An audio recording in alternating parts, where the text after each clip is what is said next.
Do you know many people are having trouble with scanning documents to their computer? Don't worry. In this video, we'll show you how you do this. Let's start. Step 1. Open app. Start by opening the Brother iPrint&Scan scan application and ensure your printer model is selected. Step 2. Load document.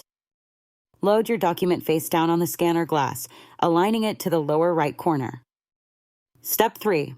Adjust settings. Click Scan in the app, then adjust settings like resolution or color as needed. Step 4. Select destination. Select Scan to PC, choosing the correct scan type and your computer's name from the drop-down lists. Step 5. Start scanning. Press the monocopy and color copy buttons on the printer simultaneously to begin scanning.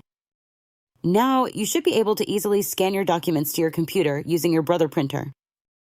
Still need help? Visit our website for the complete manual. There you will also find questions and answers from other Brother users.